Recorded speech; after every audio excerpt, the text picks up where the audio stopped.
bilim tafakkurda degan ikkita so'z bilan butun falsafiy kategoriyalar ochib beryapti. Nima ketib o'ylab bundan keyin bir shahar bedarazlik. Demoqchi bo'lganligim qarang, bilim tafakkurda kelajaksiz, tarixsiz kelajak bo'lmaydi deydi. Yoki bo'lmasa shu prezidentimiz tanitganda huquq degan, bu mustaqillikdir degan. Esingizdan chiqmasin. Rost durust degan. Kim aytgan uni? Rost durust degan shiorni. Amir Temurda uzugida bo'lgan. Rost durust degani kuch adolat degani. Rost degani adolat degani. Ko'ryapsizmi, qancha tarixni ko'p inson bilsa, o'shanda soflik degan xususiyat xarakter shakllanib boradi. U odam ushlab bo'lmaydi. Terrorizmda ishlashda faoliyatda, terrorizm qarshi kurash faoliyati bor. Bilasizlar, DXda, ichki ishlarda boshqa sohalar bor, prokuratura bor. Ana shunda diniy ekstremist oqimga bo'lgan shaxslar bilan suhbatlashganingizda sizga islom dini kerak bo'ladi. Dinni mukammal bilmasangiz, sizni 10 minutga bo'lmasa miyangiz zaharlab qo'yadi. E'tiqod kuchli bo'lishi kerak dinga nisbatan. Nafaqat dinda 5 arkonni bilish, balki dinning kelib chiqishi g'oyasini payg'ambarimizning hadislarini yaxshi bilish kerak. Savol javob bo'lgan 45 ta operativ hisob qilgan odam bo'lgan. Familiyangizni bilmaysizmi? Bugun kundan farqi yo'q. Uxlab turib kelaveradi.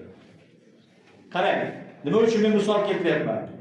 Sabab qayerda kim bo'lishidan qat'iy nazar, birinchi navbatda sizning bilimingiz, tafakkuringiz tanqidlar, bo'linadi. Sababi Qancha qo'ygan? Bir tur. Bir tur. Darsga ham qaramaydi.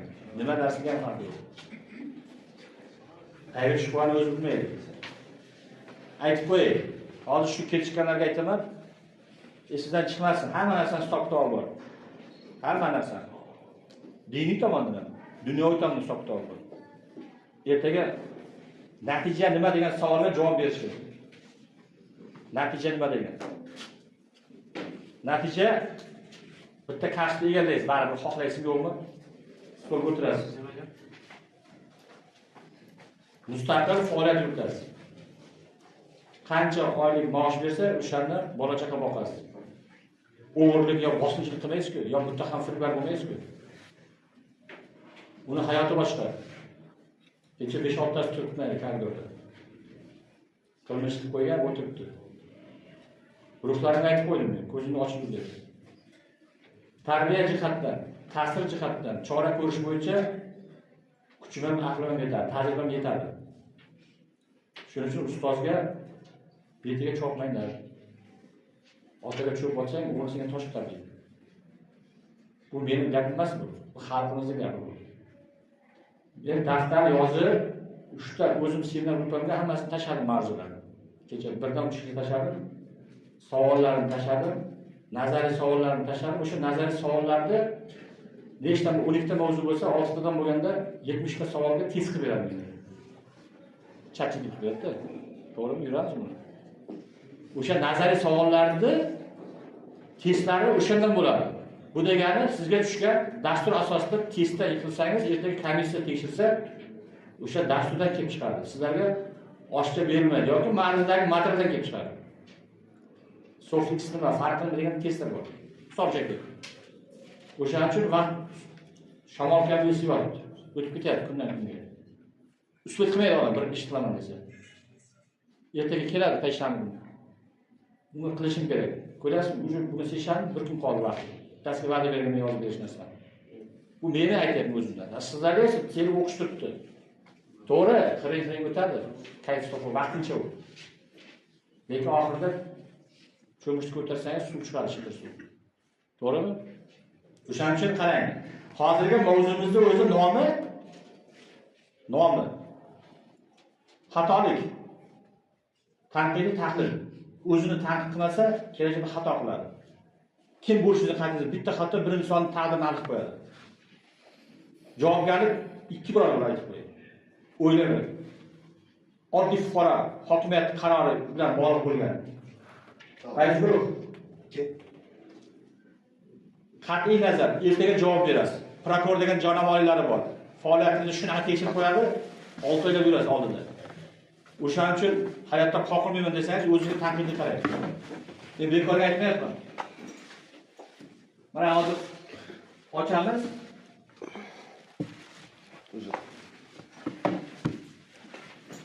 Boshni splash. 5-chi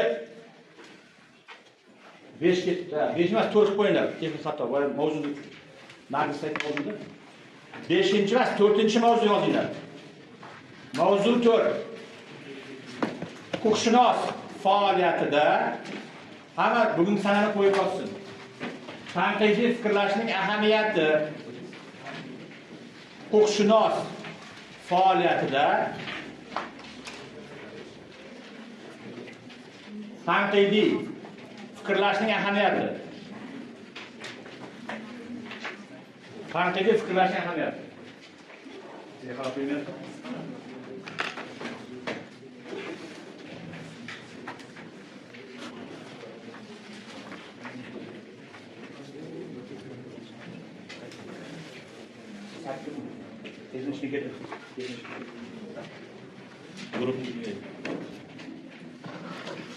Dikkat!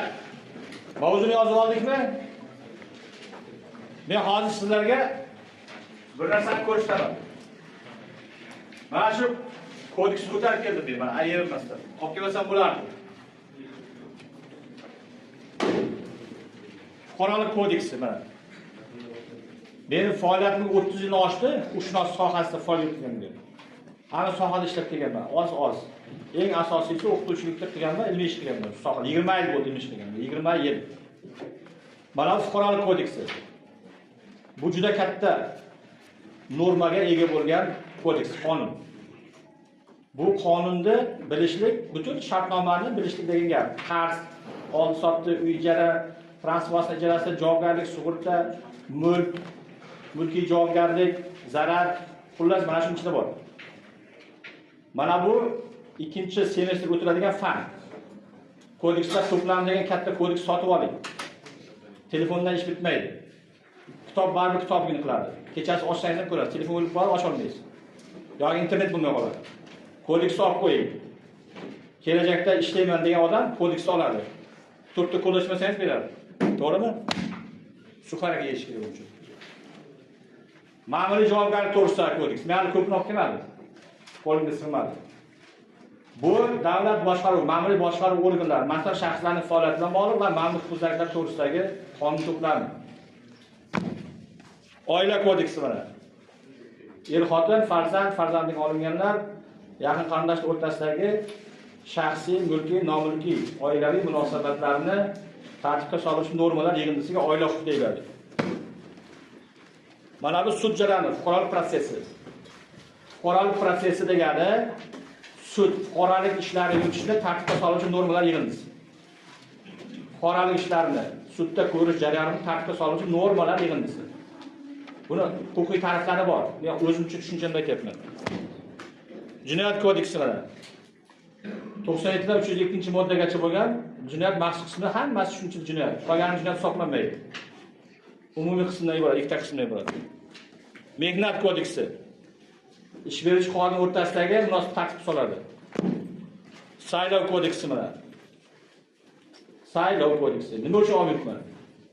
Chunki tanishlarim, og'aynilarim o'zini huquqlari buzilganda yordam berdi. Bundan tashqari qarang. Yaxbo'q yillarga qarab keladi.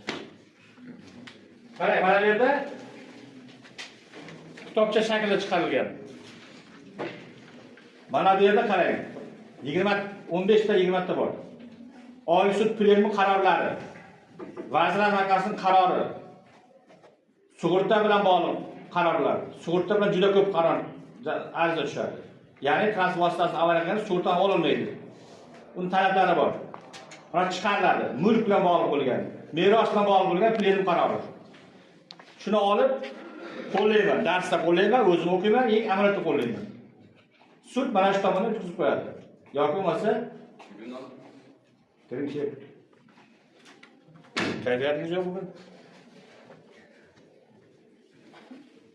Demak, qarang. Huquqshunos sifatida tanqidiy fikrlashning ahamiyati. Zamonaviy huquqshunos sohasi nafaqat qonunlarni bilishi, hozir ko'rsatib ketdim. Balki ularni to'g'ri talqin qilish. Bitta xato jinoyat javobgarligi bor sudyaga nisbatan. Videorolik ko'rsataman hozir. Qo'llash va tahlil etish. Tahlil juda og'ir masala. Juda og'ir masala. Men hozir aytgan sababi masalaga hayotiy misol.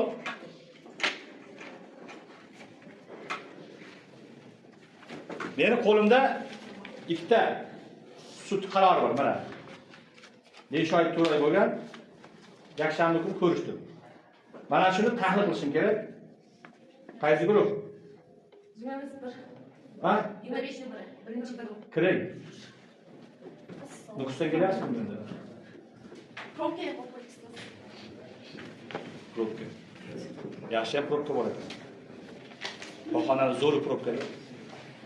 Xonamga kirsangiz probkalar bor, men berib yuboraman. Yo'llarni ochib o'radigan. Mana misol keltirgan sababi. Bu yerda qarang.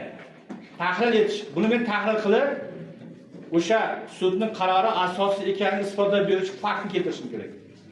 2 soat gaplashdim, yana chaqiraman. Shuni aytdim bo'y, payshanba keladi. Nima uchun? Tahlil etish qobiliyatini ham talab etadi. Uning uchun bilim kerak. Ya'ni davlat nazariyasi kerak. Birinchi fan o'sha bo'ladi. Norma haqida, huquq haqida, norma funksiya, huquq funksiyasi, davlatning kelib chiqish nazariyasi, shaxs, jamiyat, hammasi o'shanda bor. To'g'rimi? O'tkaziladi nazariyani. Davlat shakllari, tuzilishi, elementi va hokazo. Tanqidiy fikrlash huquqshunosning noto'g'ri qarorlar, yuzaki xulosalar, manipulyatsiyalardan himoya qiladigan asosiy vosita deyapti. Bilmagan narsangizni birovga yozib bermang. Bilmagan narsangizni qo'l qo'ymang. Moddiy javobgarlik degan narsa bor. Yillab oylik olmasa ishlab berasiz. Uni isbotlab berganingizcha sochingiz oqarib ketadi. Xudo ko'rsatmasin. Moddiy jihatdan aytyapman. Shaxsni yana sha'ni bor, qadri bor. Ma'naviy zarar. Shunday qo'yib qo'yadi. Uyingizga o't qo'yadi keyin, mib. O'shaning uchun janob prokurorlar, men hamma prokuror to'g'rimi? Kimni so'rasang prokurorman deydi. Prokuror bo'linglar. Ertaga g'ururlanamiz, prokuror og'ayni bizni shogird bo'ldi. To'g'rimi? Prokuror bo'lish oson emas, nafaqat prokuror. Oddiy tergovchi bo'lishning o'zi oson emas.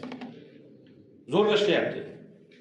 Chunki vaqtida o'qimagan, o'zi aytadi, ustozga o'qishim kerak ekan deydi.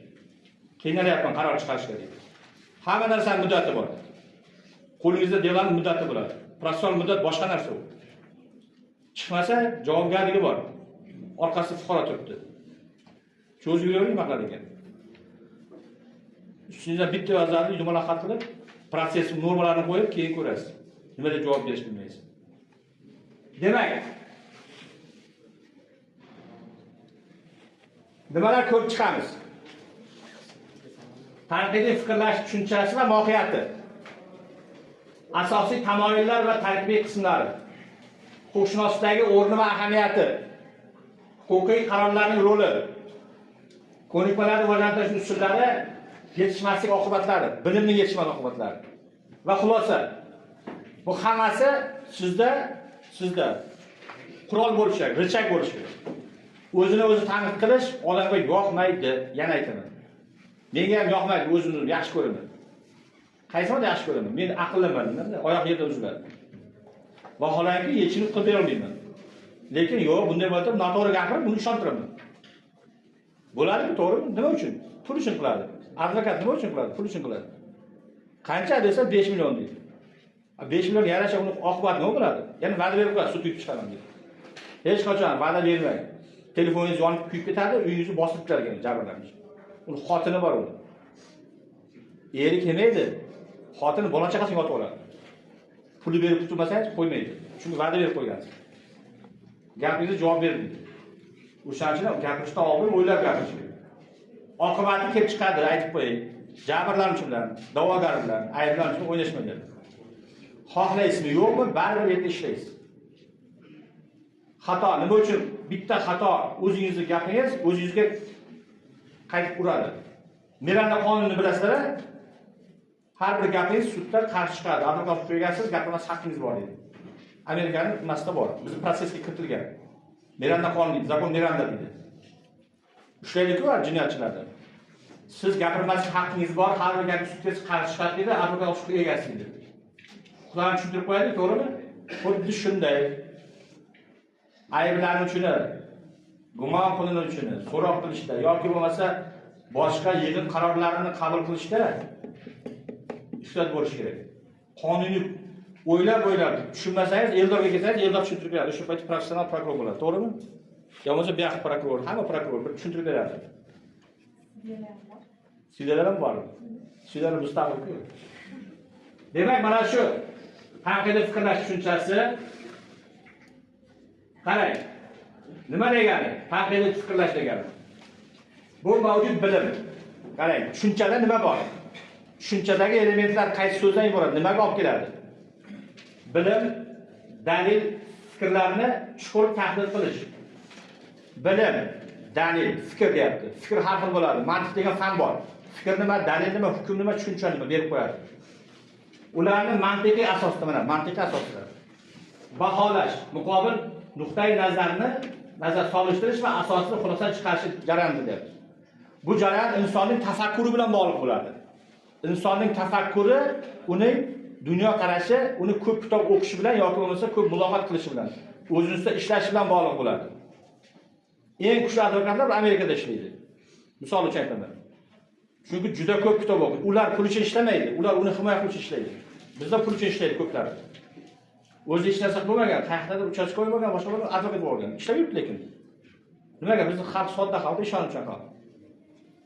Professional advokatlar aytib qo'yadi, mijozni aldamaydi. Mijozni aldash yaxshilikka olib kelmaydi. Shuning uchun bitta advokat, professional advokat bo'lsa, konsultatsiyasini yozib qo'yadi. 1 soatga 200 ming, 150 ming, ishni mazmun qiladi. Ko'p keladi, siz yutqizib qo'ygansiz, siz yutolmaysiz. Faqat ko'p yozaversangiz sizga istisno tariqasida qilib beradi desa, yo'q dedi, meni dedi yutishim kerak dedi. Siz yutolmaysiz, siz yutqizib qo'yasiz.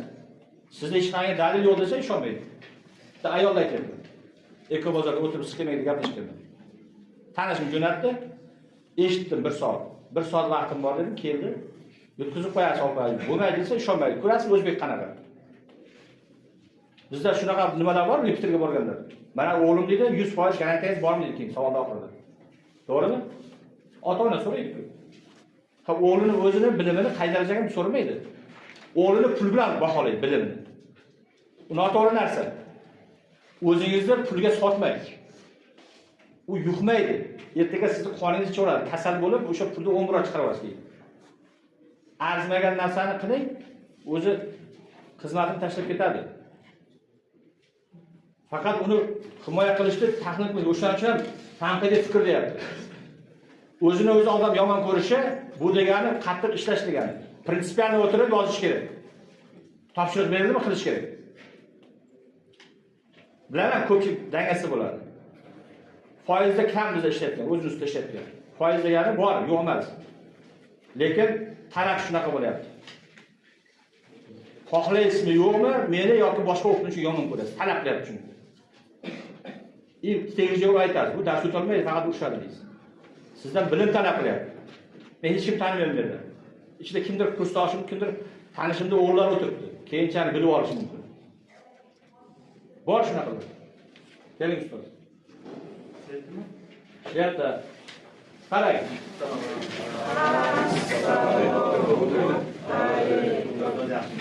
O'tiringlar.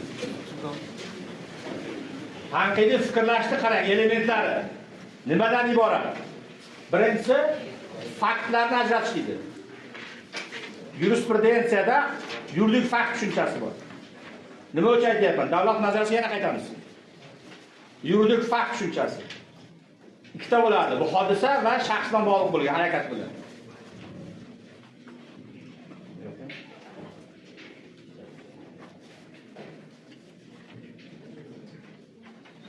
Yuridik fakt tushunchasi ikkita bo'ladi. Esingizdan chiqmasin. Bu davlat nazaratiga bog'liq tushuncha. Qarang, faktlarni ajratishyapti. Fakt insonning harakati bilan sodir etilgan va hodisaga ta'sir qiluvchi holat fakt bo'ladi. Bir shapaloq urdi, hushidan ketib qoldi. Siz shundan ketdi-da, yuragi ushlab bo'lib qoldi. Fakt o'ldi. Fakt urdi. Ana endi nima uchun faktni ajratish deyiladi? Ikkita holat. Bir shapaloq, bir soatdagi o'ldi, yuragi xuruj berdi. Savol, aybdor kim? O'zi o'ldimi yo shapaloqdan o'ldimi? Buni ajratib ko'ryapsizmi? Demak, nimani bilish kerak?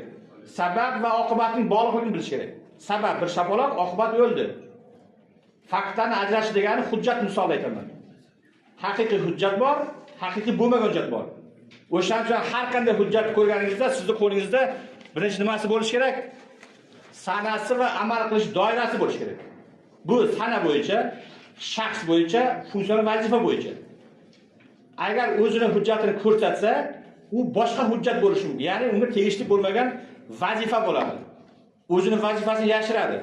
Bu qayerlarda bo'ladi? Bu ko'proq revizor tekshiruvlarda bo'ladi. Moliya xo'jaligini tekshirishda chiqib keladi. Funksional vazifasini bajaradimi, yo'qmi? Bank xodimida bo'ladi. Kadastr hujjatlarini rasmiylashtirish mansab shaxslarda bo'ladi. Keladi, sizni uyingizni, hududingizni noqonuniy egallagan. O'zi asli kim degan savol tug'iladi. O'zi oddiy bir texnik. Dronda rasm olib beradigan odam. U fuqaroni qo'rqitishni boshlaydi. Chunki fuqaro tushunmaydi. Kadastrda biz 80% aholi tushunmaydi nimaligini. 20 ta kadastr turi bor. Faktlarni ajratish degani turli xil hujjatlarni tahlil qilish kerak. Qo'lingizga keladi material. Bir mashina yuk mashina turibdi. Bir mashina material Qashqadaryodan kelyapti. Qo'lda kopiya hujjatlar turibdi. Fakt yuk, fakt hujjat. Endi savol, shuni qanday bilish kerak haqiqiyligini? O'g'irlanganmi, yo'qmi? Birinchi shaxsni so'roq qilasiz, aniqlaysiz kimligini. Shaxs yurman deydi, ikkita tushadi, oylikka bergan sot yuribman deydi. Ikkinchi, hozir nima ko'p, quyruq ko'p. Shunday bo'lsangiz chiqib keladi baza. To'g'rimi? Ishlab chiqaruvchi korxonani, tashkiloti, firmani adresi kelib chiqadi. Kopiya qilingan hujjat o'tmaydi. Sotishga ruxsat berilgan degan qog'oz bo'lishi kerak. Mana faktlarni qanday aniqlash kerak? Bitta element aytyapman. Hozir borasiz, qayerga ishga borasiz, men shuni sizga ta'rif o'tkazishim mumkin. Qani bilamizmi, yo'qmikan deb. Siz bilmaysiz, qo'yib yuborasiz. Chunki tushunmaysiz-da. Tushunish uchun demak, yuridik hujjatlarni tahlil qilishni bilish kerak. Yuridik hujjat turi ko'p, millionlash turi bor. Aynan shuni vakolat beruvchi, ruxsat beruvchimi yo yo'qmi? Bu bir fakt. Keyingiz qarang. Ishonchlikni tekshirish deyapti. Ya'ni haqiqatan shu shaxsmi yo'qmi? Adresini aniqlash kerak. Aqli rosa aniqlash kerak. Aqli rosami yo'qmi? Ya qidiruvdami? Muloqotni o'zida o'zingiz ehtiyot qilishingiz kerak. Chunki qidiruvdan shaxs sizga hujum qilib qochib ketadi. Birinchi o'zini o'qima. Bu hukumat organlari tizimida aytyapman. Hokimiyatga esa borib ko'rasiz. Sayyor sud degan tushunchalar bor. Bilasizlar, sayyor sud. Borib, uyni joyini ko'radi, keyin qaror chiqaradi. Bu qurib qo'ygan ekan-ku deydi. Kursani vaqti deydi. Mana qaror turibdi, MIBda to'xtatilgan to'g'risida xususiy ajrim chiqargan. Sud xato qilyapti. Sud uning manfaatiga o'ynayapti. Sayyor sudga borish vaqt yutqizish uchun qilyapti. O'shanisi e'tiroz bildirilgan viloyat sudida. Sud o'zini olib qochgan. Ko'ryapsizmi? Har bir harakatiga sudga ham baho bersa bo'ladi. U o'shani manfaatini o'ylab ish qilyapti. Chunki u o'ziga to'q bo'ladi. Sud jarayoni aytayapti, bo'lgan voqea, o'zim qatnashgan. Endi qarang, mantiqiy asoslash degani uning harakatiga baho berasiz. Sizga kim tekshiryapsiz, kimga baho berishingiz kerak. Mantiqiy deganda u siz savolga javob bera olmaydi, olib qochishni boshlaydi. Sizda o'shaning uchun ham har doim faktlarni isbotlovchi dalillar, rasmlar yoki video suhbatlar bo'lishi kerak. Siz mehnatingiz kuyib ketadi. Nimaga? Chunki hech narsa yo'q. U bilib turibdi shuni. Bu fuqarolarni himoya qilish aytyapman. O'zingizni himoya qilish uchun protsessual hujjatni yaxshi bilishingiz kerak. To'g'ri yozish kerak, protsessual normani qo'llashni bilish kerak. Hokimiyat yuristi chiqargan qaror qo'l qo'ygan, hokimiyat chiqargan. Qaror zid Vazirlar Mahkamasi qaroriga. Ruxsat berib yuborgan. Videorolikda bor bu. Yoki bo'lmasa, bitta tergovchining dalilini isbotlamagani dalillar mahkuma tursa olish bergan qaror bor 2018-30 sonli. Buzilishi olib keladi. O'shaning uchun ham har bir faktni isbotlash uchun ishonchni tekshirish kerak, undan keyin asoslash kerak. Normalar bilan asoslash kerak. Bekorga olib kelmadimi Jinoyat kodeksini, fuqarolik kodeksini? Mana fuqaro birinchi qavat sotib oladi. Piyozni somsaga tayyorlaydi. Uni hidi chiqib birinchi qavatdagi odamning allergiyasiga beradi. Lekin xalaq bermayapti-ku. To'g'ri, podval sotib olgan. Natijada ikkita fuqaro urishadi. Aslida qanday bo'ladi? Pravda inspektori hududda javobgar. Qonunni bilmaganligi uchun urishib qo'ygan. Aslida negativ da'vo degan tushuncha bor kodeksda. Negativ da'vo deydi, ya'ni birovning huquqlari buzilmasa ham buzilish holiga olib keluvchi fakt bo'ladi. Ana shuni sudga berib yoptirish kerak edi. Sud pravda inspektori tushuntirmasligi oqibatida bitta jinoyat oshib qolyapti. Natijada hududga tushib qolyapti, qizil hududga. Har bir holat bo'yicha qarang, misol keltiryapman. Hayotda xatolikka nima olib keladi? Hayotiy misol bilan tushuntirmasak, siz hozir mana shu ketma-ketga esdan chiqib qoladi. Yuzaki qarab ketasiz. Uni yodlash kerak emas uni. Uni ichida o'tkazish kerak. Shaxs. Ochiqlik mana. Davlat siri, xizmat siri tashqari shaffof bo'lish kerak. Gapirgan gapingiz mijozda boshqa joyda boshqacha gapirmang. Bor haqiqatni ayting. Mayli siz tanqidsiz, mayli siz ishda olsin, lekin vaqt soati kelib siz yana qaytib kelasiz sizga. O'zingizni oqlovchi faktlar aytyapman. Endi asosiy tamoyillari va tarkibiy qismlari nimadan iborat? Mantiqiylik, yana mantiqqa bor taqalyapti. Fikr nima, tushuncha nima, xulosa nima, bu mantiqning nimasi bor. Kategoriyalari bor mantiqda. Hodisa, tasodif, sabab va oqibat boya aytgandek. 5-6 ta kategoriyasi bor. Uning uchun mantiq fanini bilish kerak. Insonni o'zini mantiq fanini o'rgansa, to'g'ri fikrlashni o'rganadi. Tushunchani ichidagi elementlar nimadan iborat? Tushunchani qamrab olganmi yo'qmi? Tushuncha nima u? Ma'lum bir voqea hodisani izohlab beruvchi so'zlar birikmasi tushuncha deydi. Men o'zim filosof emasman, mantiq aytyapman. Yoki fikr nima deydi? Fikr u yoki bu narsaga o'zining fikrini bildirish deyiladi. Tugallangan ohang va xulosaviy gaplar. Xulosa nima deydi? Xulosalar har xil bo'ladi. Salbiy, ijobiy, tanqidiy har xil bo'ladi. Xulosangiz nima deydi oxirida? Xulosam shuki deb o'zining xulosasini, fikrini beradi ish bo'yicha. Xulosa bir qaror bo'ladi, sudning qarori bo'ladi. Ikki sud qovli berilsin deb qaror chiqaradi. Haqqi bor deydi. Xulosa asoslimi, asossizmi? Savol tug'iladi. O'shanchidan qarang, obyektivlik. Obyektivlik bu korrupsiya munosabatini bildiradi. Biron-bir manfaat uchun qiladi, subyektiv munosabat bildirib, suiiste'molga olib keladi. Obyektiv baho berish, haqiqiy holatga baho berish bo'ladi. Shubha tekshiruv. Barcha shubhalar tekshiriladi. Shubha joyi bo'lsa aniqlik kiritiladi, savol bilan aniqlik kiritiladi. Hujjatlarni tekshirish bilan. Keyingisi demak, mustaqillik. O'z fikrini shakllantirib tashqi bosimga berilmaslik. Tashqi bosim degani prokurorning bosimi, hokim bosimi, sudning bosimi, boshliq bosimi, rahbarning bosimi bo'ladi. Ana shu bosimga berilib nima qilmaslik kerak? Mustaqil bo'lish kerak. Pozitsiyasi bo'lsa, agar shaxs bilim bo'lsa, insonda qo'rqmaydi. Nima uchun? O'zini bilimiga ishonadi. Bilim igna bilan quduq qazish degan gap bu. Birdaniga bo'lib qolmaysiz, prokuror yo olim yo sudya. Buni har bir soat, daqiqaga qarab mehnat qilsangiz, kelajak beradi mevani. Bo'lmasa bermaydi. Daraxt ekmaydi, bermasin nima qilasiz? Choplashingiz-ku. O'zingiz choplashamaysiz-ku. Tahlil. Qarang. Tamoyilda aytdik, mantiqiylik, obyektivlik, shubha tekshiruv, mustaqillik. Endi tarkibiy qismlar nimadan iborat? Tahlil, baholash, tuzatish, xulosa chiqarish. Yana aytaman, tahlil. Tahlilning turlari bor. Bu ham meni mantiqqa boradi. Deduksiya, induksiya, sintez, analiz degan tahlillar bor. Sintezlar detallarga bo'lib tashlash kerak. Induksiya, deduksiya umumiydan yakkadan umumga o'tadi. Barcha universitet talabalari, birinchi kurs talabalari, umumiy xulosa. O'qimaydiganlar ichidan chiqib yakkalikka boradi. Bitta Eldor misol uchun olimpiada birinchi o'rinni oldi. Eldor Berlin universiteti nomini ko'tardi. Xulosa Berlin instituti talabalari kuchli o'qiydi. Xulosani ko'ryapsizmi? Bitta bola janjal qildi, G'udi shahar turg'izayapti. Hozir universitet dedi. Bitta janjal bilan butun universitetni obro'ni tushirib qo'yadi. O'shancha qadamni o'ylab bosish kerak. Sizning harakatingiz bu yerga ta'sir qiladi obro'ga. Rahmat bor, qizarib turadi qayerga borib. Yaxshilik olib kelmaydi. Mana induksiya, deduksiya degan tushunchaga misol keltiryapman. Baholash. Baho degani voqea hodisaga bildirgan munosabati, salbiy, ijobiy, o'rtacha va hokazo. Baholash betaraf bo'lmaydi. Baholash aniq bo'ladi. Fikringizni ayting, nima baho berasiz dedi. Qoniqarli baho beraman dedi o'qituvchiga nisbatan. Yoki bahoga aytadi, qoniqarli qo'yaman dedi. Yoki umumiy faoliyatingizni aytadi. Yilning oxirida hisobot beriladi. Har bir nimadan hisobot bo'ladi. O'ylamang hisobot bo'lmaydi. O'shani sizga baho beriladi. Kim sudya bo'lsa, sudyaga baho beriladi.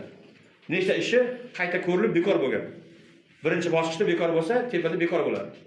Natijada sudyalikdan nima qilinadi? Muddatdan oldin yechiladi. Chunki bilimsizligi oqibatida qayta baholangan, malakalangan moddalar. Darsga qoldi-ku. Qaysi guruh? Ha? Ikkinchi guruh. Turing. Tuzatish deyapti, qarang. Tuzatish degan nima degani? Bu xatoni tuzatish, texnik xato bo'lishi mumkin. Tuzatish kiritish deydi. Qonunda qo'shimcha o'zgartish deydi. Tuzatish nima uchun kiritiladi? Texnik xato bo'lsa, mana shuni o'qilsin deb tuzatib ketadi. Tuzatishda oqibatlari bor. Tuzatib qo'ysangiz to'g'rilanib qolmaydi u. Fuqarolar oylik olmaydi. O'qituvchilar majburiy tibbiy ko'rikdan bepul o'tish kerak, pul o'tgan. Protokolda yozib qo'yadi, pul emas, bepul o'tgan deb. Lekin u pulni o'zlashtirib olgan, tuzatish kirmaydi, javobgarligi bor. Oddiy misol aytaman, maktab o'qituvchilar bepul tibbiy o'tish kerak. Bitta Qibrayda 8 milliard 800 million qancha pul davlat hisobida qolib ketgan. Qani bu byudjet puli deyapti. O'qituvchilar puldan qochmaydi 50 ming so'm, 30 ming so'mdan. Nechta o'qituvchi bor? Hammasiga pul ajratiladi davlat tomonidan. Bepul tibbiy kurs o'tadi. Chunki majburiy o'tish o'qituvchi. O'shaning uchun tuzatish kiritish deganda o'ylamang, o'z boshimchalik bilan qilib qo'ysam to'g'ri bo'ladi deb. Tuzatish kiritish kelishuv bilan bo'ladi. Oqibati kelib chiqadi, aytib qo'yay. Insonning, fuqaroning huquqlarini buzib qo'yadi.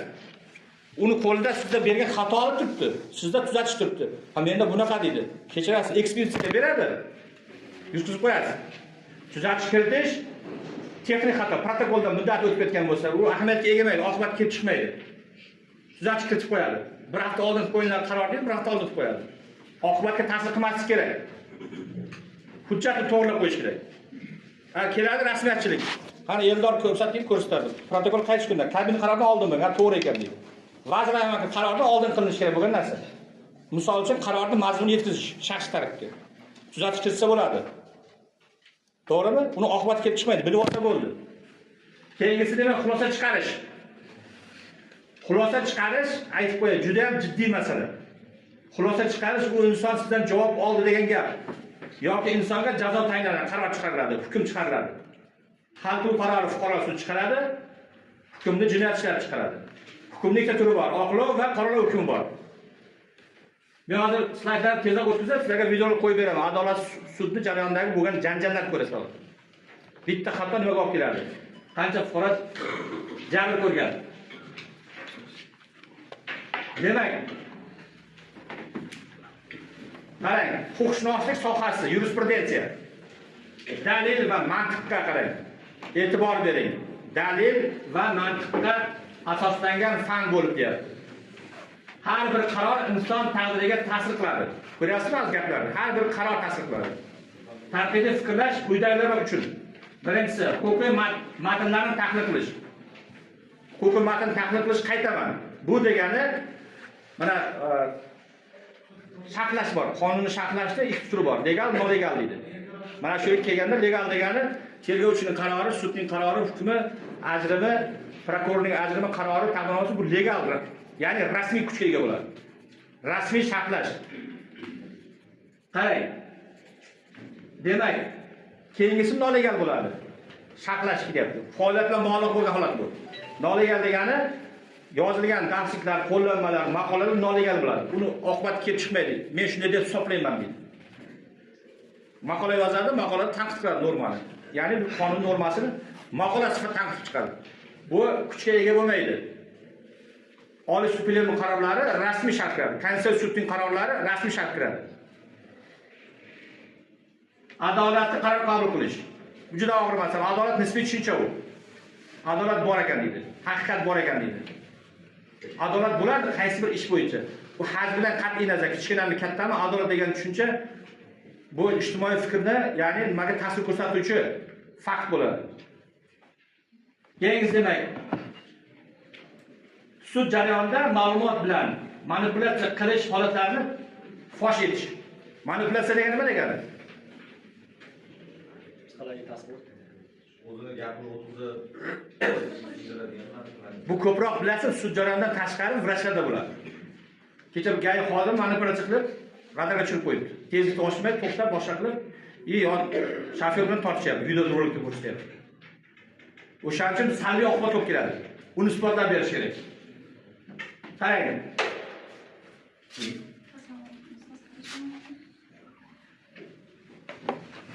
Kirdirsam, kirasiz, kirmasam kirmaysizmi? Baribir kirasiz.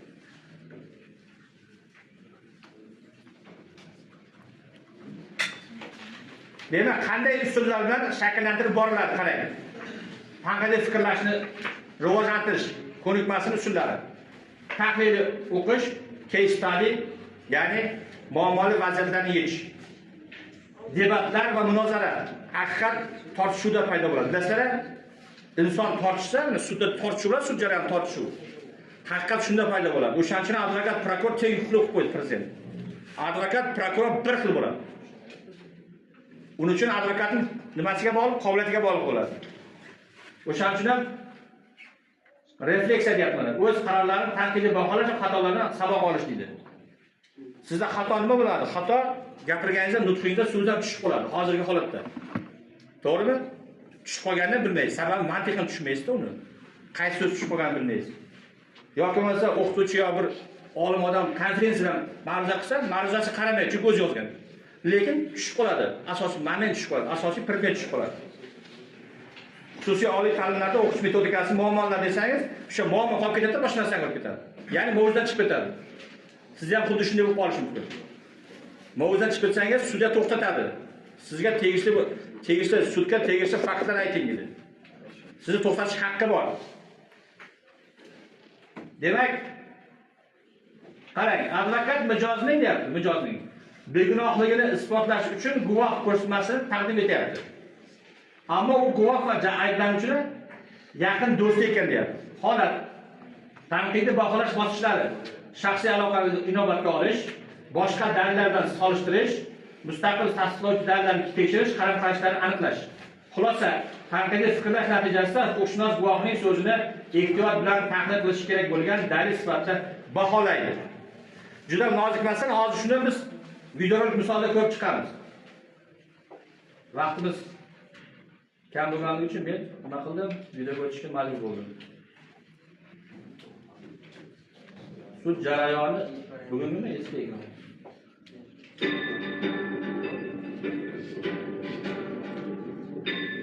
Xorazm viloyatida fuqaro sudyaning qo'pol xatosi tufayli 8 oy jazoni ijro etish muassasasida asossiz saqlangani aniqlandi.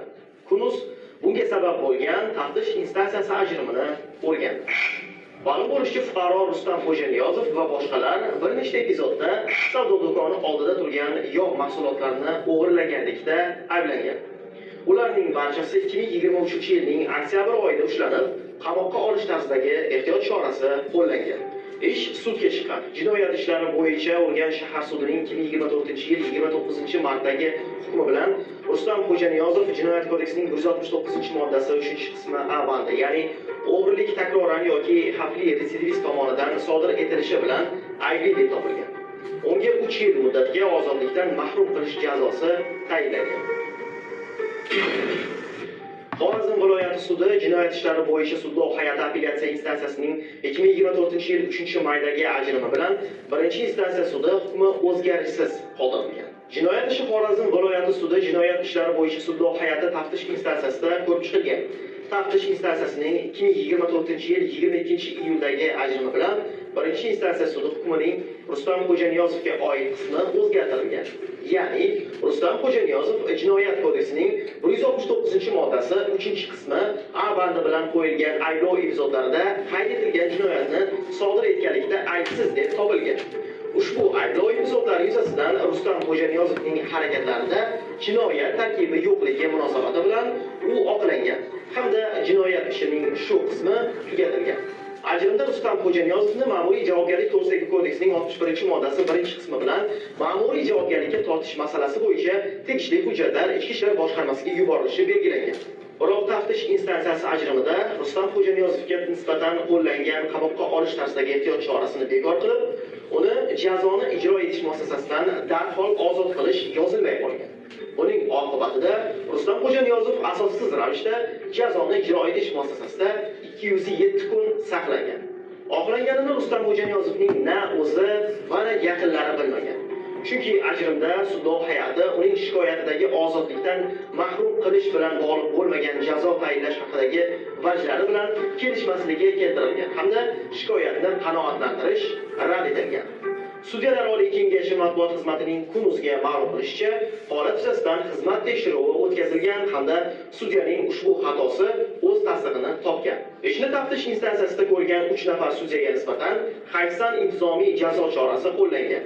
Ishni ko'rishda raislik qilgan Ulug'bek Bakturdiyev prezidentning 2025-yil 23-iyundagi farmoyishi bilan yozma arizasiga asosan Xorazm viloyati sudi raisining o'rinbosari, jinoyat ishlari bo'yicha sudlov hay'ati raisi lavozimidan ozod etilgan edi.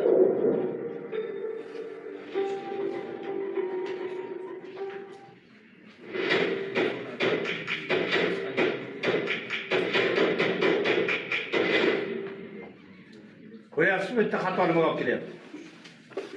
Sudya, qarang. Sudya jazoni oqlovni chiqaryapti. Shaxsni oqlash chiqargandan keyin ozod etilish to'g'risida qaror qismi yo'q. Natijada 207 kun o'tyapti. 7 oydan oshib o'tyapti, to'g'rimi? 7 kira 3 20 bo'lsa 6 oydan oshib o'tyapti. Bitta sudyaning xatosi insonning taqdirini bizdan chiqaraveradi. Birinchidan u kasal bo'lib kelishi mumkin. Yuqumli kasal bo'ladi, bosh ko'taring. Mana shu xato bo'ladi, jiddiy xato. Kelajak xatosi bu. Hozir fanimiz mavzu nima bu uxlashni qiling. Yotib eshitasizmi? Prokurorskiy, quloq boshib eshitasiz, yig'ilishdi. Hozir eshityapman deysiz. Demak, qarang, bitta xatoni natijasida shaxs kasal orttirishi mumkin, ma'naviy, moddiy zarar ko'rishi mumkin, ruhiy azob ko'rishi mumkin. Fuqarolik kodeksi ishga tushadi. Fuqarolik kodeksida ma'naviy zararni undirish bo'yicha qaror bor. Qaror. Uni oladi. Amerikada 40 yil o'tirgan odam oqlandi o'tgan yil. 40 yil. Qotillikda ayblangan. Sudya oq qog'oz bilan ruchka beryapti. Bo'lgan voqea. 40 yil o'tirib oqlangan. Ya'ni aybsiz deb topilgan.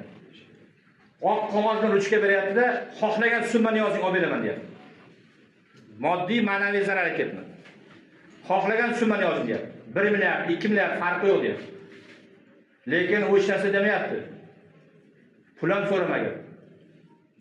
Faqat sudlar adolatli bo'lsin deb yozib ketyapti. Sudya yig'layapti turgan joyida. Chunki sudga isloh bo'lgan. Tushuntira oldimmi? O'shaning uchun har bir chiqargan qaroringiz uni bola chaqasi bormi? Uni azobini u ko'radi uydagilar. Siz yurasiz bemalol, hali hech narsa qilmaydi. Yana aytib qo'yay, bitta xato insonni taqdirini buzaveradi. Ertaga hayotingiz tajovuz qilishi ehtimoli bor. Qidiruvda yuribdi Qozog'istonda. 7 kilometr simda o'g'irlab ketgan, sim. Aliment sim bo'ladi-ku. Visokovoltga. Qochib yuribdi. Qozog'istonga borsa, ishlaydi, Qozog'iston uyida mol boqib yuribdi. Oldiga borsak, rangi o'chib ketdi. Bu yoqda bola chaqasi och yotibdi. Bu yoqda qochib yuribdi. Simda nima bo'lgan, nima qo'ygan, olib kelsak, shu odam arava tortib keyin qarasam, Guliston bozorida arava tortib. Qo'rqib qochib ketgan jazodan. Kelgandagi bir yil o'tirmadi, zarar boya simlarni topib berdi, bir narsa qilib chiqib ketdi. Oddiy odam sherik kim desam, ikkita rani sud edi. Ular 3 marta sudlangan. Borgan sherik bo'lib tushib qolgan. Bu qidiruvda ikkita tushgan. To'g'ri yo'qchi. Dastur tortadi. Tak. Hozir qo'yadigan videoligimiz sal ko'proq, men o'tkazib qo'yaman. Sirdaryo viloyati Mirzobod tumanidagi sud jarayoni oqibatlarini qarang.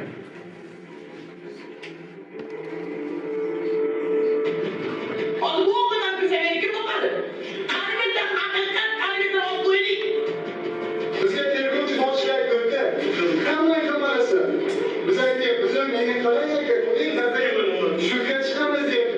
Bilasizmi, tergovchining xatosini? Mana sudda aytib o'tiribdi. Va'da berib qo'ygan. Sudda adolatga oboradi-ku deyman. Adolat faqat qizlarda ismi bilan deyapti. Kitoblarda qolgan deyapti. Yo'qmi adolat deyapti.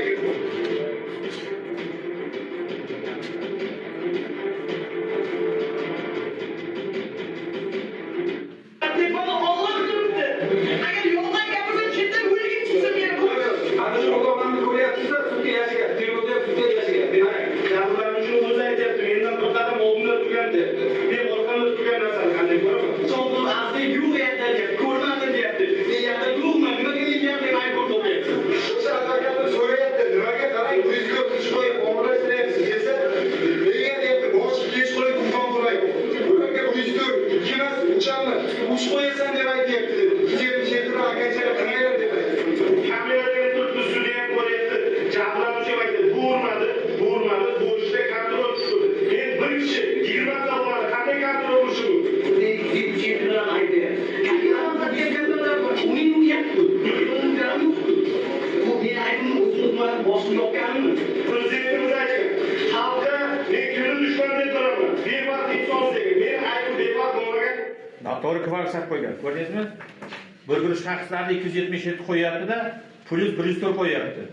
104-moddani bilasizlar, bu yerda hozir oldin bo'lgan bo'lishi mumkin. 3-qism devandi bor.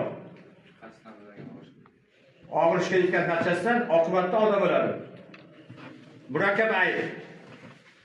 Qasd tanaga og'ir tan jarohat yetkazish, oqibat ehtiyotsizlik odam o'lgan, maqsadi yo'q.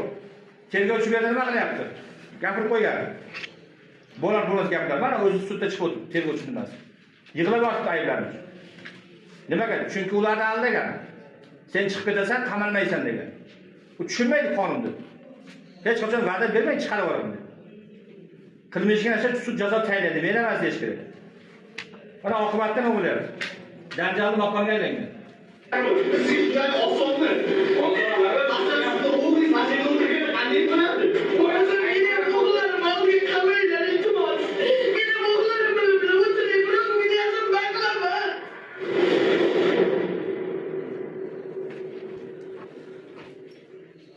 Advokatni oldida, tergovni oldida 277 3 qo'yasan degan bizga buyruq keldi. Nima deb buyruq keldi. Tergovchi mana ishga keldi buyruq. Men qo'ygan stadionga. Qo'shimcha stadion qo'ygan. Lekin bir xil tema. Asli boshida 277 qo'yilgan. 2023-yil 6 kuni mening himoya mas'uliga Xudoyberdi o'rnatga 277 104 o'tkazildi. Chas uchgan. Bu og'ir jarohat. Kim aytdi? Bu jarohat olganda ishtirok etmagan-ku. Bu advokat opa. Ha, bo'ldi. Qanaqa shu bo'lyapti. Orqadan ishlayaptimi, ovoz pasaytirish to'g'ri keladi. Bu yoqdan. Qarang, bu advokat opa sudya bo'lib ishlagan. Bu yerda tergovchi aldagani 277 ni qo'yib, bilasizlar bezorliga guruh qo'ygan. Endi guruh qo'yganda eshik yopmaydi. Eshik ochib qo'ygan. Qarang, guruh qo'yganda 104-qismni qo'yadi. Hozir aytgan devandi. Endi savol tug'iladi. Kvalifikatsiya qilish normalar raqobati bor jinoyat huquqida. Bu norma raqobat degani ikkita norma bir-biriga o'xshash bo'ladi. Bezorilik demak, jinoyat obyekti jamoat joy bo'lsa, 104-moddaniki insonning sog'ligi, hayoti bo'ladi. Farqi demak, qasd o'shani tan jarohat yetkazish bo'lsa, bezorilikdan qasddan mensimaslik jamoat joyida bo'ladi. Hammani so'kadi, uradi, borib uradi. U bezorilik bo'ladi. Ya'ni atrof muhitga mensimasdan qaraydi. Ana shu harakatini baho berishda tergovchi adashyapti. Endi savol 28-modda 4-qismi bor Jinoyat kodeksida. Ya'ni eksiz bajaruvchi deydi. Aytaylik Eshmat o'shani qasdini olish kerak. Qasdini olish uchun borib biqiniga pichoq uradi, ko'chkazishdan chiqadi. Bu 104 bo'ladi. Ana ko'ryapsizmi, har bir harakatiga baho berishda o'sha jabrlanuvchi, ayblanuvchi munosabatlarini tekshirish kerak, baho berish kerak. Hammasiga berib bo'lmaydi 104. Qanday jabrlanuvchi orqadan ko'rmaganman deyapti. Bahoni noto'g'ri berib qo'ygan. Buyurtma bo'lgan deyapti. Ko'ryapsiz, 104 ni qo'yasan degan. Prokuror aytgan buni. Qo'y 104 ham degan. Sanksiyani oshirib uradi u. har bir harakatga baho berishda tergovchi mahorat ham olib bo'ladi. Qo'lda pichoq bor edi, kim ko'rdi, men ko'rdim dedi. Niyatimiz yo'q edi pichoq o'ldirib odam o'ldirish deydi. Demak, o'zini eksiz bajaruvchi, yo bu oldin qasdi bo'lgan, bir munosabat bo'lgan qandaydir. O'sha narsani aniq kiritmagan. Natijada mana janjal ketdi. Jarohat olgan payti u jabrlanuvchi kenja shohid o'zi aytdi. Qo'l qo'lingizda naryoqda turdi dedi. Naryoqda turgan odam o'zida o'qish mumkin deb unda tergovchilarni tortishganimizda tergovchi aytdiki, qaytadan qo'ymayapti. 104 chas uyushdi. O'sha nima statiya? Endi og'ir tan jarohati, hayot uchun xavfli bo'lgan jarohat haqida ekspertiza hayot uchun xavfli jarohat deb bergan. Lekin mana bu sud davrida tergovchi sudmen ekspert Samirov degan o'sha aytdilarki, men haqiqatan ekspert qildim, lekin ochib ko'rmadim dedi. Ochib ko'rmay qanday tan jarohati berish? Ochib ko'rish kerak-ku. Tan jarohati darajasi og'ir darajasi. Lekin hozir biz sudlar bilan nima qildik? Sudga iltimosnoma kiritdik. Qaytadan komission ekspertiza o'tkazish, lekin qayta komission o'tkazishdan Orqadan yurtdan bo'lgan, men o'zimni qilayotganligini aytib, hozir shuni o'rtadan yetib o'tirdim. Yoshman 8da voy o'zim yetganman. Abdullah deb tubiklar bor, onu da yolg'ondan bilmaydi. Gapishdan suvchi bo'lmagan, to'ya bo'lishni haqida, gapishdan suvchi bo'lmagan, to'ya bo'lishni ham bilmagan o'sha bo'lgan holatida men bilan o'sha ko'ngil taqib, gapishdan suvchi bo'lmagan. Nilovich, Jombo'rov Fazil Ekologiya Sotog'udev yordamchisi Hamza Nikotovligida davlat oliy usta Muzorat tuman prokuror yordamchisi Abdurayim, sudlanuvchi Namazov, uning himoyachisi Aliyev, qandaychilik quruvchilar, sudlanuvchi Ishonqulov, uning himoyachisi Nasriddin, sudlanuvchi Otaquddin, uning himoyachisi Mingboyeva, sudlanuvchi Xudoybek, uning himoyachisi Mingboyeva.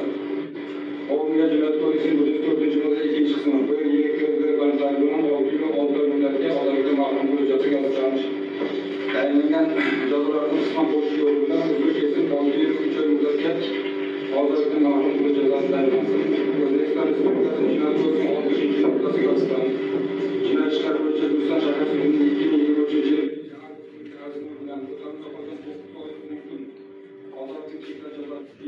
Xullas, bu yerda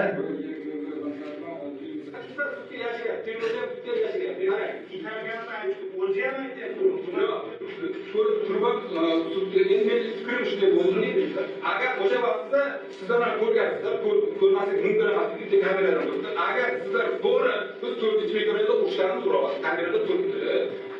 Lekin bu yerdagida falonchi masalan deb Ali Bomasini qamoq qildi. To'g'rimi? Shu fikr kelgan. Agar o'sha paytda mana shu bir kishi bittadan urdi deganda buniki 104 sizlarga 277 bo'lishi mumkin edi. Men sizlar deyapti, shu paytda ular bilan gaplashish turganda, ko'rgan bo'lishi kerak edi. Jabrlanuvchining o'zi aytyapti, mendan bir qadam oldinda turganda, men orqamda turgan narsani qanday ko'raman? O'shalarga nega aytdingiz? Mana kamerada ham turibdi. Hamma shundaligingizga azobli men shu fikrga keldim deyapman. Yo'q, endi oxirigacha eshitgan shu. Yo'q, uni gapirish kerak. Yo'q, men oxirigacha eshitgan. Ya'ni yo'q. qarangda, bu yerda sud jarayoni shunaqa bo'lyapti. Sudya baholashda hissiyotga berilib qolyapti. Bu yerda advokatning ta'siri qanday bo'lgan bilasizmi? Yig'laysan deyapti. O'zi aybdor hammasi. Psixologik holatni ko'rasizmi? Sudni adolatsizlik muhitini yaratyapti advokat. Yig'lab tura olasan deyapti. Bir subyektiv tomoni. Ya'ni guruh o'y bo'lgani bilan bezorilik bo'lishi mumkin, bir guruh shaxslar deyapti. Ikkinchi qismda olib tashlaysan deyapti. Men o'shanda o'rgatgan advokatlarga turib olasan, men ko'rganim, bilganim yo'q deyapti. Bu yerda kelishuv, ayblanuvchilar kelishib olgan. Bo'pti, men bo'ynim bo'lgan 104 islar 15 islar deydi. Adolatli bo'lsin. O'zi subyektiv tomonini isbotlab bermagan tergovchi. Subyektiv tomonni isbotlash juda qiyin. Harakatiga baho berish subyektiv tomonni kelib chiqadi. Mana shu yerga sumka qo'yib qo'yingda. Ekspress sifatida. Yo bo'lmasa poyezga qo'yib qo'ying, poyezga qolib ketadi sumka. Shu yerga sumkani olmoqchi bo'lgan odam boradi. O'g'irlash uchun boradi. To'g'rimi? Degan odam bormaydi, sumkani ko'rsa. Pusto joy turibdi, shu voqea bo'lgan voqea. Narsa turibdi, sumka egasi yo'q. Men orqada turibman, mening orqamda. O'tyapti, bir bola kelib oldiga o'tirib oldi. Nima turdim? Elektrichkalar bo'lgan voqea deyapman. Sekin keldi, bir narsani qildi, sumkani ochishni boshladi. Og'ayni sumkani joyiga qo'yib qo'ydi. Qarang, subyektiv tomoni buni o'g'irlash. Boshqa odamga o'tib ketyapti, tegilmayapti. Siz avtobus narsasi qolsa hech kim olmaydi, shuni avtoshofyor berib ketadi. To'g'rimi? Mana sizga bu yerdan xuddi shunday. Harakatga baho berishda tergovchining malakasi yetishmagan. Murakkab aybli jinoyat shu yerda bo'ladi, bezorilikda bo'ladi. Chunki uni obyektiv tomonni ochib berish harakati, ya'ni obyektiv tomoni jinoyat tashqi ko'rinishi u. Tashqi ko'rish degani har bir harakati faol, passiv, so'zlarni nima deyapti, kimga qaratyapti, kimga qarab hujum qilyapti. Ya'ni hujum qilganda hayot nuqtasiga qilyaptimi? 97 bo'ladi. Suiqasd bo'ladi odam o'ldirishga. Boshiga uradi temir bilan, yuragiga uradi. Bu suiqasd odam o'ldirishga bo'ladi. Lekin u pichoqni o'ynatib yurgan paytda bexosini tegib ketsa, ehtiyotsizlik bo'ladi. Ana shu jihatlarini detallashtirmagan tergovchi. Har bir harakatini detallashtirmagan. Chunki har birini alohida so'roq qilib, keyin yuzlashtirish kerak edi. Yuzlashtirsa kelib chiqaradi maqsadi. Yuzlashtirilgan. Yuzlashtirish harakati o'tkaziladi. Lekin bu o'sha statyani qo'yishga majbur bo'lgani uchun yuzlashtirilgan. Moddani qo'yish uchun shuni ishlagan tergovchi. Sababi prokuratura, bular hammasi bezori, oldindan bir tektasi sudlangan bo'lgan. Maksimal berasan deyapti. Aytyapti tergovchi bizga maksimal berasan, shuni qo'yaman. Topshiriq bo'lib aytyapti. Tergovchining xatosi gapirib qo'ygan. Tergovchilarni gapirib qo'ygan bolalarga. Sizlarga shunaqa qo'yilishi kerak ekan degan. 104 qo'yib qo'ygan. 104 da 5 narsa emas, bittasi bo'lishi mumkin. O'shaning uchun yig'layotganligi 50% yolg'on uni. Sudda ehtiyojga berilmaydi. 50% yolg'on yig'laydi. Advokat ketadi unda. Bechara qolsa o'zingni turib olasan, advokat sudyaning aqlini keltirishni qiladi. Aybli xulosasi noto'g'ri yozilgan, to'g'ri tekshirilmagan, dalil yetishmaydi degan tergovchiga shu gaplarni aytaverasan degan. Tergovchi zabt bo'lmagan bo'lishi mumkin. Zabt bo'lsa ko'rsatilmaydi. Tergovchining xatosi bor. Tergovchida kamera bo'ladi xonasida, bilasizlar? Ana shu kamerasi bor demak aytgan u gapni. Aytmasa tergovchi dalil olib kelish mumkin, to'g'rimi? Mana deydi, so'rab turganman deydi. Yoki bo'lmasa kamerasi aytgan bo'lishi mumkin. Va hokazo. Ya'da bularni o'rganib kelyapti. Men kecha hokim so'zimda aytdim. Bular qo'yilishi kerakmi? Men bularni tutarib qo'yaman. Yo'q, kecha bular o'ladi. Qo'llarda nasab kameralar kelyapti. Ketmoq to'g'ri. Qo'yilish ular qasdi. Lan tergovchi ko'ryapti. Lan tergovchi ko'ryapti. Lan ularni. Lan boshqasi ko'ryapti. Prosta kelyapti. Bizda davlatimiz qanday ekan, tekshiramizda bor ekan, qaramayapti. Boysa kerak. Xullas apellyatsiyadan chiqib ketmoqlasi. Bosh lekin xabar olmoqda. Oyog'ida aytmasga betar qo'ymaganmi? Mashg'ulot bo'lib ketish kerakmi? Bilishmaydi. Kim bu? Nega bu aybini aniq qilyapti o'zichalik qilib? Aybdor Kameraga tushyapti-ku, ayb emas. yo'q. Bir-birlarini yashiryapti. Kameraga chiroyli bo'lib tushish kerak. Gapsini to'g'rilayapti, qarayapti. Aybdor odam har doim shunaqa bir narsaga Ko'ra aybdor emas. Kameraga tushyapti, o'zini to'g'rilab olyapti. yo'q, bitta boshqa. Jarayon bo'lyapti, o'zim to'g'ri.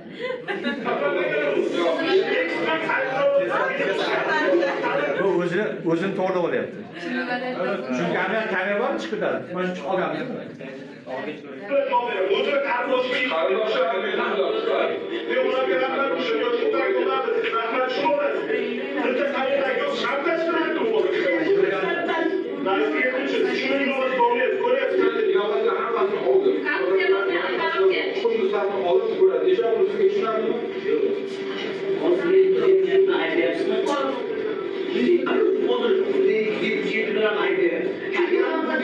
Bu bola juda pishiq bola bu. Bu rol o'ynayapti bu. Juda zo'r o'rgatilgan bu bola. O'zi aybdor. Aybini ijtimoiy xalq ustidan yo'qotaveryapti gapida. Yig'lab o'tish shunga tushyapti, adolatsizlik bo'lgan deb. Aslida o'zi jinoyat qo'yaverdi. Fakt jinoyat kodeksi obyekti buzilgan, fuqaro jabr ko'rgan. Qayerga boradi u? Prokuror hozir jim o'tiribdi, maksimal berdilar hozir. Bu gapni to'g'rilagan foydasi yo'q uni. Hozir maksimal jazoni beradi.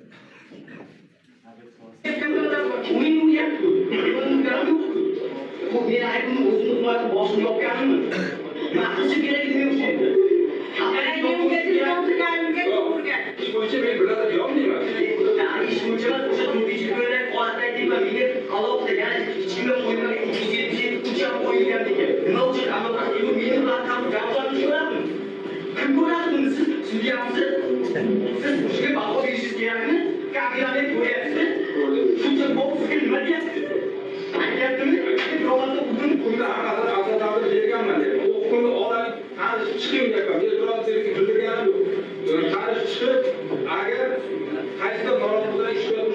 ko'rdim. Men namozdan eshitdim aytaman, namozdan. Jabrlanuvchi o'zi aytayapti, Isoqul asli yo'q yerda deyapti, ko'rmadim deyapti. Men yerda yo'qman, nimaga men deyapti, aytib qo'yapti. Siz faqat qamasiz kerak odamni. Siz odamni savdo qilish kerak, siz juda osonmi? Hozir masalan, o'g'lingiz mashinani o'tirgan qanday bo'ladi? Javob beradi.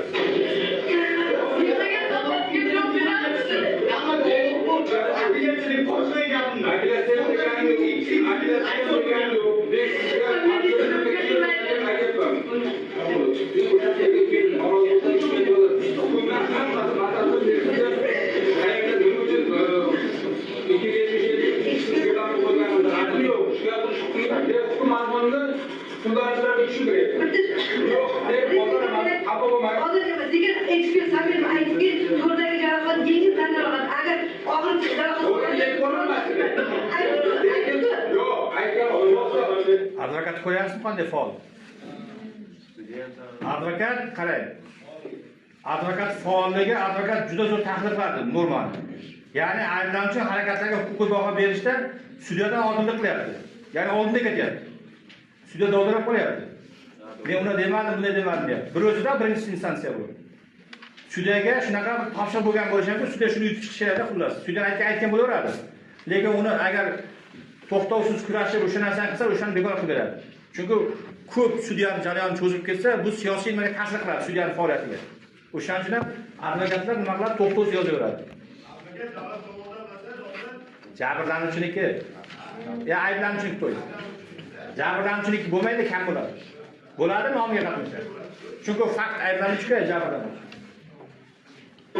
Uyini quramiz deyapti. Bitta savol bor, o'g'lim. Videoda ko'rdingiz. Kim yo'lda guruh, kim esa shunday o'zi uyini qarab tarqalib ketyapti. Просто siz videoda ko'rdingiz. To'g'risi. Kim mana hamma kim mana video hisoblari bilan ayollarni oldidan ayolamaydi. Keltirib shida plan tuzishdi. Keyin boshdan qaytib ketishdi. Orqasidan ayollar orqasidan ketdi. Men bu yerda bunday sizlarga saytga yo'qmi? O'zini himoya qiladigan nima qilish kerak? Savol, bitta savol. O'g'lingizdan topgan ketyapmi? O'g'lingizlarga Ular yuristlar bercha, talabalar o'zi. Huquqlarni o'rgatib qo'ydik-mi? Qarang, diqqat bering.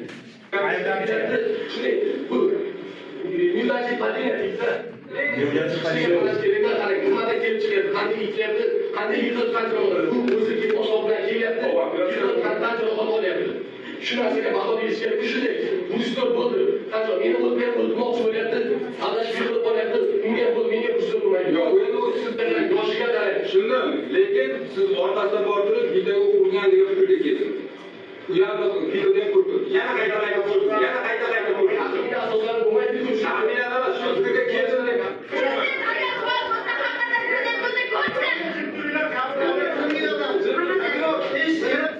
ko'ryapsizlarmi qanchalik adolatsizlikka chidab bo'lmaydi.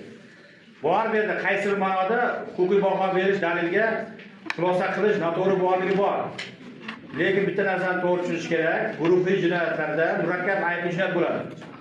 Ya'ni murakkab ayb deganda bitta qilmishda bir nechta jinoyat bo'ladi.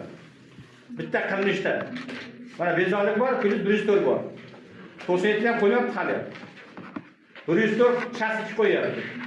Bu yerda Getsga qarasam 273-sinfga bandi. Hokimiyat odamga qarshilik ko'rsatgan joyi bor ekan. 219 ham qo'ygan bo'lishi mumkin. 219 hokimiyat qarshi jinoyat. Hokimiyat vakiliga qarshilik ko'rsatish. Bu yerda guruh bo'yi tushgani bilan bular birinchi marta jinoyat sodir qilgan shaxs bo'lgan, ikkinchidan bular hammasi tadbirkor o'qiydigan bolalar.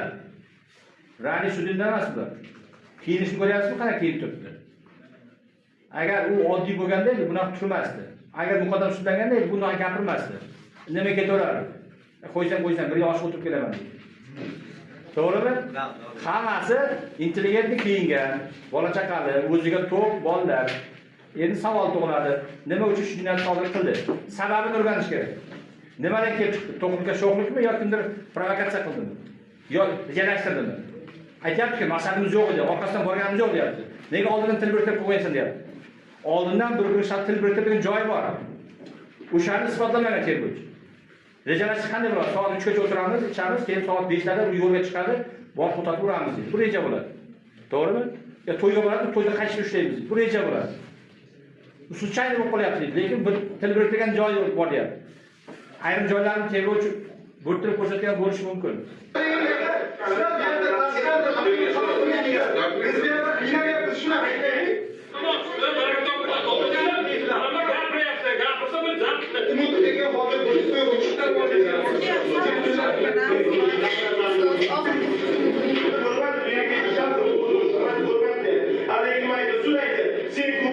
Bu yerda hukmni boya o'qidik-ku. Jarayonni ko'rsatayotgan sababi qanday nima uchun ko'rsatyapti? Birinchidan tergovchilarni, sudyalarni xatosi natijasida janjal ketdi. Isbot dalillar yetarli emas. Lekin boyagida buni ikkita holati bor. Yo prokuror topshirig'i bilan bo'lgan, yo tepadagi topshiriq bilan bo'lgan. Jabrlanuvchi tepada kimni odam bo'lgan, u fakt bilmayman. Lekin aytmaydi, to'g'ri. Ma'ruzamiz tugadi.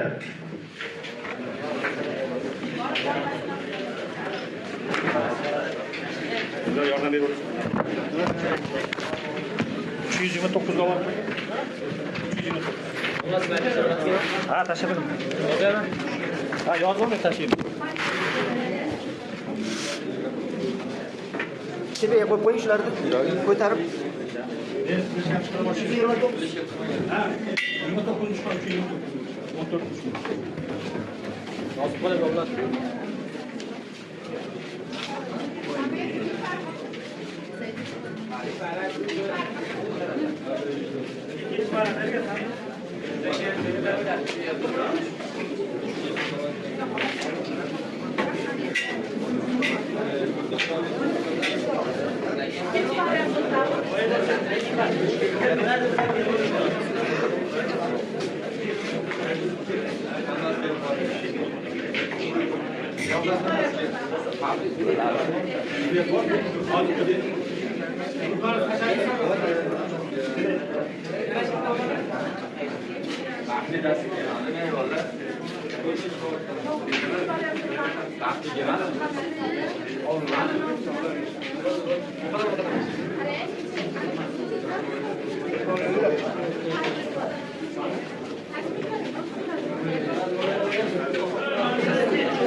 Let